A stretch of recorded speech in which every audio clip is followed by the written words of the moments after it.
Bom dia. Vamos abordar o sistema da disciplina de eficiência energética. Nós estamos apresentando um trabalho a respeito de eficiência energética em sistemas de refrigeração. Bom, esses aí são os participantes da equipe. Vou dar uma breve introdução a respeito do que é um sistema de refrigeração. Bom, os sistemas de refrigeração eles podem ser divididos em sistemas de geração a frio, sistema de distribuição e sistema de armazenamento. Sendo que no sistema de geração a frio, um grande exemplo são os sistemas frigoríficos, onde os equipamentos destinados à produção de um fluido a baixa temperatura, o qual será utilizado para remover o calor de produtos e os processos no quais estão associados. Assim, compreende o sistema de geração a frio os equipamentos que, operando em conjunto, são responsáveis pela geração de um fluido a baixa temperatura. Dentre estes podem ser citados compressores, condensadores e os dispositivos de expansão. E, no caso de sistemas indiretos, os evaporadores destinados ao resfriamento de água, salmoura, propileno, glicol e etc. Bom, em sistemas de distribuição, é responsável pelo transporte e distribuição de fluido a baixa temperatura, produzido pelo sistema de geração de frio até os locais da sua utilização. Em sistemas de armazenamento, a utilização final do frio ocorrerá nos espaços refrigerados, onde os produtos são mantidos a baixa temperatura ou tomando parte de diversos processos da produção. Assim, o ganho de calor, seja nas câmaras frigoríficas ou nos processos de produção, determinará a quantidade de fluido refrigerante necessária e a capacidade do sistema de geração a frio. Portanto, é óbvio que as fontes de calores existentes no sistema de armazenagem devem ser sempre minimizadas, pois isso reduzirá a quantidade de fluido refrigerante necessário e, consequentemente, o consumo de energia. Basicamente, também o frio, como foi mencionado, ele é utilizado na indústria de alimentação. Então, o conhecimento das técnicas de geração e distribuição de seu uso possibilita a redução no consumo de energia e, consequentemente, o seu custo. Bom, o sistema ele pode ser caracterizado por um sistema de geração a frio genérico, onde as oportunidades para melhorar um sistema frigorífico são muito comuns em refrigeração industrial, onde a oportunidade de facilitar a circulação de ar através dos evaporadores, que no caso melhora a transferência de calor, possibilitando o aumento da temperatura de evaporação, remover ou ajustar para valores mínimos os reguladores de pressão, que permite que o sistema opere com maiores pressões de evaporação possíveis, instalar separadores de ódio e dimensionar corretamente as suas linhas de sucção, que melhora a transferência de calor, possibilitando o aumento da temperatura de evaporação e redução nas temperaturas de condensação, onde existe também as possibilidades de utilização de isolamento eficiente em tubulações e tanques, que reduz o ganho de calor nas linhas que transportam o fluido refrigerante, eliminar o vazamento de fluido refrigerante, que obviamente também associa a questões de pressão, dimensionar corretamente as linhas de descargas, que evita perda de descarga excessiva e reduz a relação de pressão no qual o compressor deve evaporar. E basicamente o sistema de refrigeração genérica está sendo ilustrado na imagem onde mostra um sistema frigorífico, onde nós podemos ver compressores, condensadores, evaporadores, válvulas de expressão e separadores de líquido. As oportunidades para um sistema genérico foram mencionadas. Agora nós vamos abordar o sistema específico, no qual o sistema específico, ele para ser caracterizado, ele precisa surge alguns passos para nós podermos otimizar o sistema, baseado em alguns tópicos que são no layout da planta, para indicar a localização dos componentes do sistema e as condições nominais ou de projeto, ou temperaturas, pressões e vazões. Criar perfis operacionais de vazão, temperatura, carga térmica e pressão do sistema ao longo do dia, semana, mês ou ano, que possibilitam para entender o melhor funcionamento do sistema no decorrer de determinadas situações. Levantamento de dados reais, no qual podemos comparar os dados obtidos de forma empírica e o dado obtido de forma prático, analisar dados e estabelecer valores de referência para saber qual a temperatura ótima, qual o parecer técnico mais adequado para o bom funcionamento de um sistema de refrigeração específica. Quando a gente se busca a melhoria na eficiência do sistema de refrigeração específica, a principal etapa é a identificação das oportunidades no qual aquele sistema pode ser passado. Bom, eu já dei uma breve ilustração sobre a respeito dos pontos que podem ser alencados e também analisar esses dados de valor de referência. Acredito eu que seja um dos dados mais importantes, no qual associa-se o custo-benefício de todo o sistema, pois não adianta, mediante uma solução, mediante um problema, você considerar fazer simplesmente o resultado que você não vai ser obtido. Então, tem que sempre alencar a questão custo-benefício com aquilo que pode ser realmente executado. Olá, meu nome é Jonathan Rodrigues e irei falar a respeito das oportunidades de melhorar a eficiência de um sistema, mais especificamente no que diz respeito à identificação das oportunidades de geração de frio. Bem, eficiência energética. O termo eficiência energética ele é bem intuitivo. De maneira geral, ele é um indicador do quanto um equipamento real irá se aproximar de um comportamento ideal, isto é, um sistema no qual não existem percas. De maneira geral, ele pode ser calculado pelo quociente entre a energia útil, que seria o fio produzido, e o consumo de energia elétrica. Um dos indicadores de eficiência energética é o COP, coeficiente de performance do ciclo. Bem, o COP ele é um parâmetro de análise das instalações frigoríficas. O COP do ciclo real ele sempre será menor do que o ciclo COP teórico, isto para as mesmas condições de operação. Mas, através dele, podemos identificar os parâmetros que influenciam no desempenho do sistema. Indo para a equação, o COP ele é igual à energia útil sobre a energia gasta. Isto é, a energia útil ela vai ser calculada através de H1 menos H4. O que seria H1 e H4? H1 é a entalpia do fluido refrigerante na saída do evaporador, consequentemente na entrada do compressor. E H4, menos H4 no caso, que seria a entalpia. Aqui temos alguns parâmetros que influenciam no COP. A temperatura de evaporação no COP do ciclo teórico, isto é, o aumento da temperatura de evaporação. Quanto maior a temperatura de evaporação em que o sistema frigorífico opera, menor será o consumo de energia.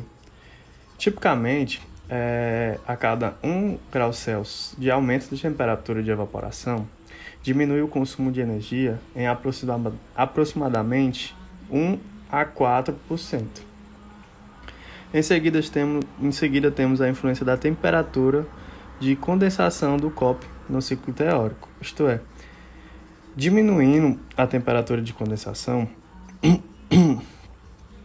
resultará em um menor consumo de energia nos sistemas frigoríficos. E tipicamente, a cada 1% de redução de temperatura de condensação, reduz-se o consumo de energia em aproximadamente 2 a 3%, obtendo-se ainda um pequeno aumento de capacidade no compressor. No terceiro ponto, referente ao subresfriamento do líquido COP no ciclo teórico. Isto é, o subresfriamento do líquido antes da entrada na válvula de expansão, ele aumenta a capacidade do sistema sem aumentar sua potência consumida. Portanto, o subresfriamento ele pode ser um ponto muito importante para aumentar a eficiência dos sistemas. E normalmente esses sistemas eles operam. Por fim, temos o superaquecimento útil no COP do ciclo teórico. Isto é, a diminuição do superaquecimento. O superaquecimento ele corresponde ao aumento de temperatura do refrigerante acima da temperatura de evaporação. Ou seja, Olá, eu sou Barnabé Wagner, eu vou dar continuidade à apresentação. Eu vou estar abordando especificamente, dos fatores que afetam a eficiência na distribuição de frio e, consequentemente, o que deve ser feito para a mitigação, desses problemas, desses fatores que influenciam na redução de eficiência energética. Bom, eu vou abordar dos dois fatores que são muito fundamentais, que é o ganho de calor nas tubulações que operam a baixa temperatura e também sobre o dimensionamento, das tubulações. É salutar que a gente saiba, nós como engenheiros, técnicos, saibamos que a maneira como o fluido de baixa temperatura, que a gente chama de frio, é distribuído em um ambiente industrial, é de importância fundamental que a gente assegure o baixo consumo, de energia de toda a instalação frigorífica. Por quê? Porque pode ocorrer ganhos de calor consideráveis no sistema de distribuição se o mesmo não for cuidadosamente projetado e mantido. Esse ganho de calor, a gente sabe que grande parte da energia que é gasta, para a obtenção de um fluido a baixa temperatura pode ser desperdiçada se o mesmo for conduzido até o local, da sua utilização por meio de tubulações mal isoladas ou expostas a temperaturas demasiadamente elevadas. Por que isso? Porque se uma tubulação ela é mal isolada, vai ocorrer a transferência de calor, de uma fonte quente para outra fria, porque se a tubulação ela é mal isolada, ela vai adquirindo uma temperatura muito alta, da parte externa, que vai influenciar na temperatura mais baixa aí do fluido em movimento. Esse tipo de transferência de calor, é transferência de calor por convecção, que a gente sabe que ela ocorre dessa forma. E outra coisa é o dimensionamento, do diâmetro das tubulações, que vai influenciar na queda de pressão e também na perda de pressão. A queda de pressão, por quê? Porque quanto maior o comprimento do tubo, maior será a queda de pressão, Isso é verídico. Porque isso também implica nas perdas elevadas, que estão associadas ao aumento de consumo de bombas e compressores. Falando de perda de pressão também, quanto maior a massa do fluido a escoar, a gente vai ter a maior velocidade e, portanto, isso implica numa perda de pressão maior. A gente pode ter essa conclusão na equação de pressão, que a gente tem ali, uma força aplicada sobre um corpo ou sobre um fluido para poder escoar, é uma seção transversal. Essa força tem uma parcela da massa, e se essa massa for maior, a velocidade ela será maior, e isso implica numa perda de pressão maior. Bom, dando continuidade, as oportunidades, as áreas das oportunidades nesse caso, para melhorar a eficiência na indústria de frio, eu vou abordar sobre os seguintes pontos aqui. Isolamento das tubulações, que eu falei um pouco dele, mas aqui a gente vai enxergar que tem um ponto muito fundamental, que é a condensação superficial. O que é essa condensação superficial? Ela irá ocorrer sempre que o ar entrar em contato com uma tubulação, cuja temperatura seja inferior. E isso, consequentemente, além disso, vai obrigar a um ganho de calor em tubulações não isoladas. Isso reduz a eficiência do sistema e obriga o sistema a operar durante um processo maior, consumindo mais energia, porque ela não vai entregar o que deve entregar, em pouco mais tempo, com mais qualidade. Entregar muito frio para um ambiente. Ela vai, porque ela ganhando a temperatura mais quente provocada pela a presença do ar dentro da tubulação, isso faz com que a máquina opere por mais tempo para poder atingir ali o esperado. E outro ponto é a eliminação de vazamentos de fluido refrigerante. A instalação de refrigeração, ela pode perder o fluido refrigerante devido à ocorrência de vazamentos, quando o que é extremamente prejudicial, do ponto de vista de consumo de energia, quanto a aspectos ambientais também, porque quando vaza, isso implica também na sustentabilidade ambiental, que provoca danos ambientais aí. Porque à medida que o vazamento do refrigerante progride, o desempenho do sistema frigorífico, pessoal, ela é afetada de uma forma significativa, uma vez que vai faltar o fluido, para que o sistema opere corretamente. E esses pontos que eu coloquei aqui embaixo são tipos de vazamentos que podem ocorrer. E esses tipos de vazamentos, pessoal, elas são vazamentos assim mais, eu posso chamar que ocorre com muita frequência e causa muito dano, né? Um vazamento mais dispendioso, assim, palavra mais correta. Então, são muito significativos esse tipo de vazamento. Elas ocorrem muito, né, nas juntas de dilatação, selo mecânico, válvulas e por aí vai. É por isso que recomenda-se fazer sempre a manutenção, né, da tubulação para evitar esse tipo de catástrofe.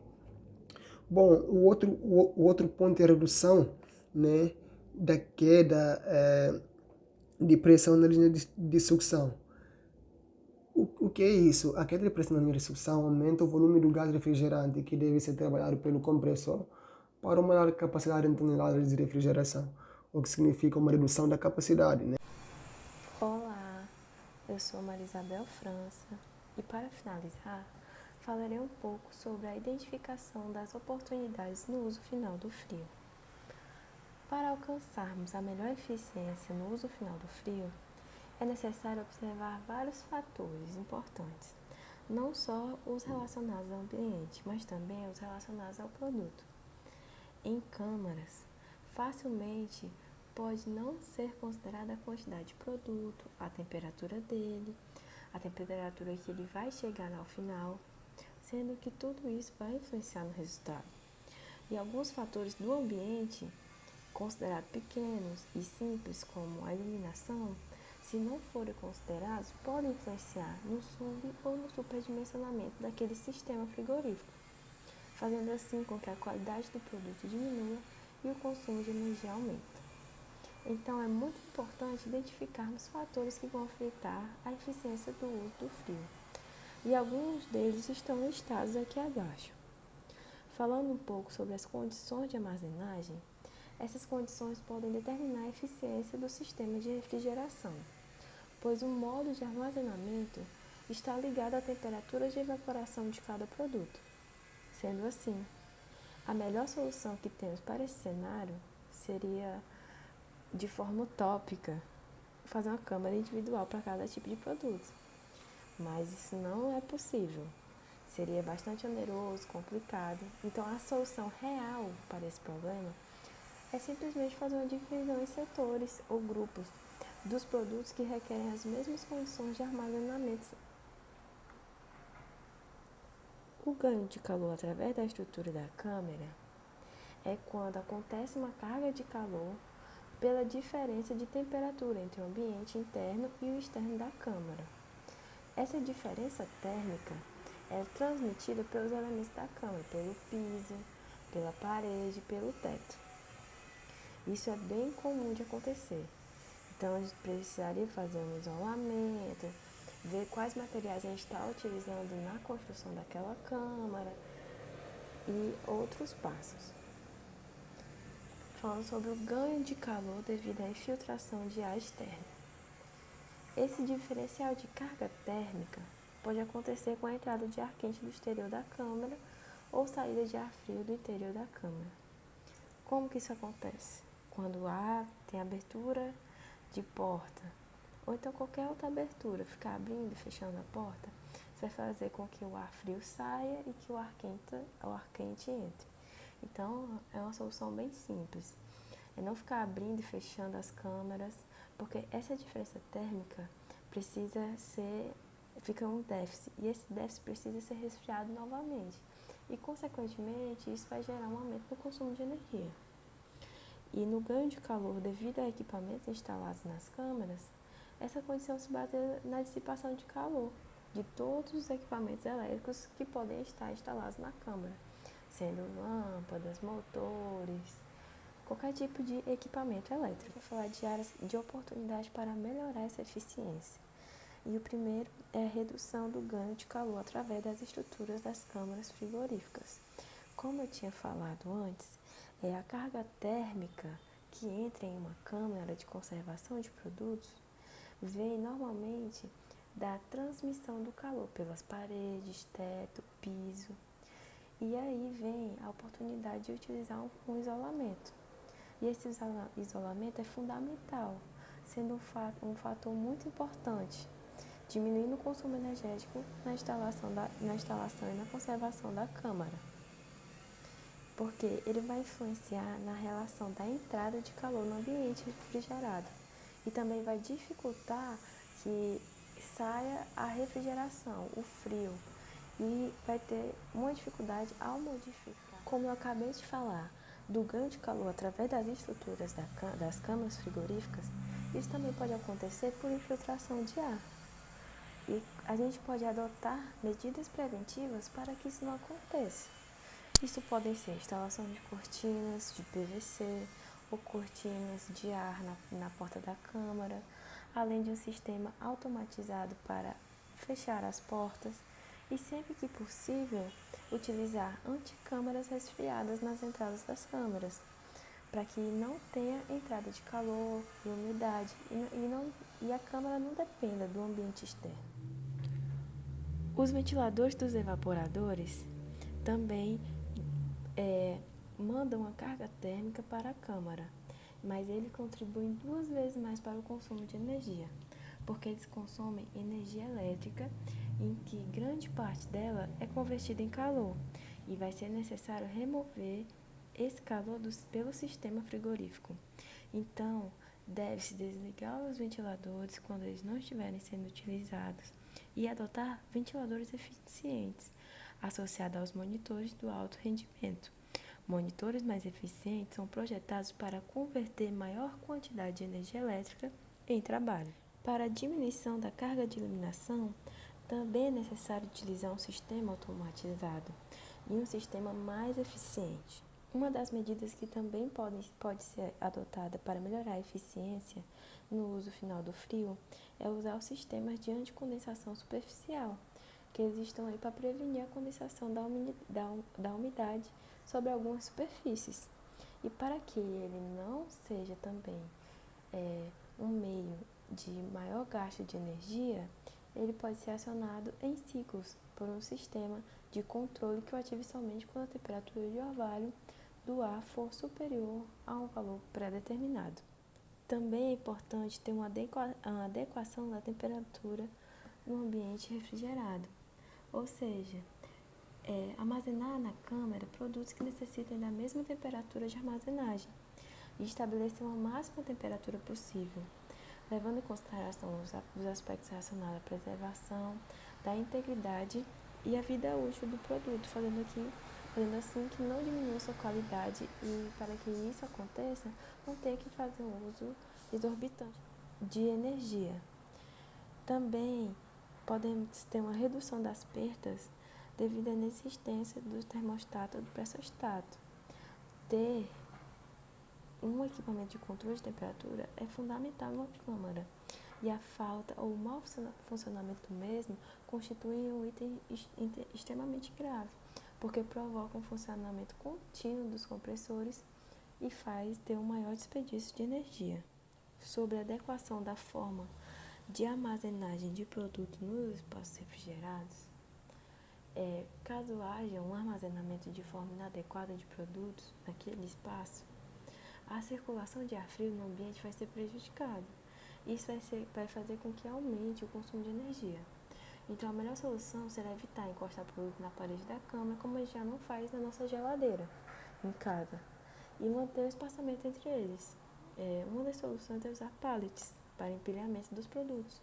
Isso faz com que melhore a circulação de ar e a integridade dos produtos. Falando um pouco sobre a diminuição das fontes de calor nos espaços refrigerados ou próximos deles, quando se tem um espaço refrigerado próximo a uma fonte de calor, isso vai fazer com que a carga térmica aumente. E em cadeia, isso vai aumentar o ganho de calor e vai aumentar o uso de energia elétrica.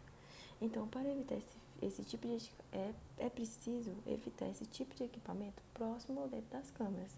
Se for um equipamento indispensável, que tem que estar dentro da câmara ou próximo dela, tem que ficar atento para sempre manter os mesmos desligados após o uso.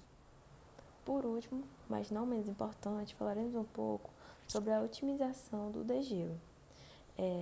Para esse processo, utilizamos evaporadores, que trabalham com a temperatura de evaporação abaixo de 0 graus, e pode ocorrer uma formação de gelo sobre sua superfície. O acúmulo desse gelo vai reduzir a transferência de calor e a vazão de ar, o que acaba diminuindo a temperatura de evaporação. Mas esse problema pode ser minimizado facilmente, assegurando que a temperatura de evaporação seja a maior possível e, quando o sistema permitir, acima de 0 graus Celsius. É preciso utilizar evaporadores cujas características não tornem o acúmulo de gelo crítico, como evaporadores com maior espaçamento entre aletas. E é importante minimizar a infiltração de ar externo, por exemplo, utilizando as cortinas plásticas e sistemas de automação de portas. Então, é isso. Muito obrigado por ter ficado até aqui. Aí estão nossas referências bibliográficas